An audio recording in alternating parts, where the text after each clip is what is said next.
Before you dive into this story, hit the subscribe button because what you're about to read will break your heart, heal it again, and keep you hooked until the very last word. Damian Blackwood, the ruthless and feared CEO of Blackwood Enterprises, was a man who carried storms in his eyes and ice in his veins, a man the business world whispered about with both respect and terror, for in his world there was no mercy, no softness, no room for love or compassion, and especially no room for women who constantly threw themselves at him, hoping to be the one to thaw the iceberg heart of the billionaire. He had everything: wealth, power, a reputation that made men tremble. But he had locked away his heart long ago, scarred by betrayal from his own mother who had abandoned him for money when he was a child, leaving him with a vow never to trust a woman again, never to fall prey to affection, and never to let anyone close enough to break him again. Yet fate is cruel and plays its games in silence, for at the annual Blackwood Gala, where crystal chandeliers showered light over glittering diamonds and the city's elites raised glasses filled with gold-tinted champagne, Damian's eyes locked onto someone who should not have belonged in such a dazzling world. A girl standing quietly in the farthest corner, dressed not in silk but in a simple uniform of the serving staff, holding a tray with trembling fingers, trying to remain invisible, and yet to Damian, she became the only thing visible in that entire golden room. Her name was Alara, a mute girl discarded by her wealthy stepfamily who had always considered her a burden, stripped of inheritance, mocked, ridiculed, and forced into labor to survive, and though she could not speak, her eyes carried galaxies of unspoken pain, resilience, and a haunting loneliness that struck Damian harder than any deal he had ever closed.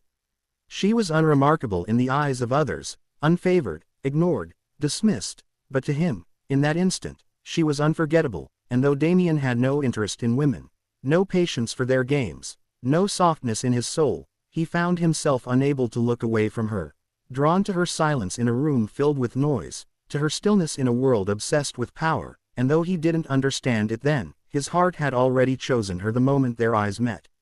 Alara, on the other hand, had no idea why the terrifying CEO's gaze lingered on her, why her chest tightened when his cold, stormy eyes softened for a fleeting moment when they landed on her face, why she felt as though the world stopped spinning when he took a step closer, as if every cruel whisper she had endured, that she was unwanted, useless, a voiceless shadow, was suddenly silenced by the weight of his attention, and though she wanted to look away, her eyes betrayed her and held his, trembling, frightened, yet unyielding.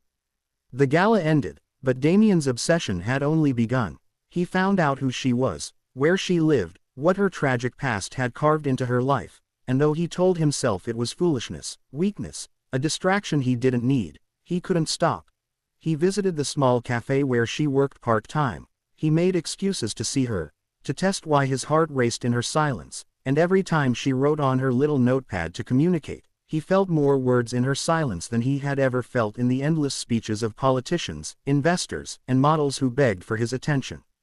But love is never simple, especially when born from broken souls. Alara feared him, not because of his wealth but because of his intensity, because she had been hurt too often to trust easily, because she had learned that those who seemed interested in her were only interested in her fragility, her silence, her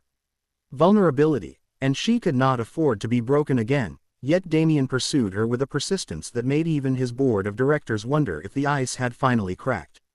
The world, however, is cruel to those who dare to love outside their cages. Damian's enemies discovered the mute girl who had captured his heart, and they saw her as a weakness, a weapon to bring the mighty Blackwood Empire crashing down. One night, as Alara walked home under the dim light of flickering street lamps, shadows followed her, and by the time Damian arrived after receiving a threatening message, she had already been taken, her notepad left torn on the ground with a single scribbled word: help. For the first time in his life, Damian felt fear, not the fear of losing money, power, or reputation, but the fear of losing the only person who had ever touched the cold, empty chambers of his heart. He tore apart the city, calling in favors, unleashing his fury upon enemies, revealing that the cruel CEO the world feared was nothing compared to the man in love fighting for the girl who had given him a reason to live.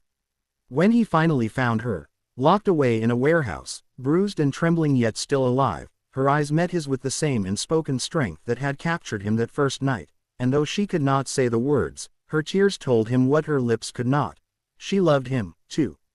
Damian carried her out, vowing to protect her, to shield her, to destroy anyone who dared to touch her again, and from that moment on, the man who had no interest in any woman became a man who lived only for one mute girl, the unfavored one the world had discarded, yet the only one he would ever love.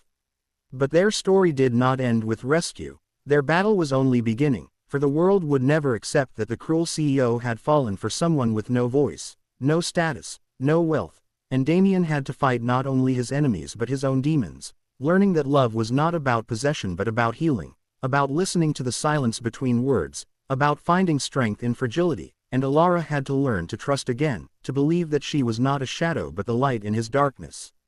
Together, they built a love that defied the cruelty of fate, and though the road was filled with betrayal, sacrifice, and trials, Damien never faltered, because he knew that in her silence, he had found the loudest truth, that love does not need words to be eternal.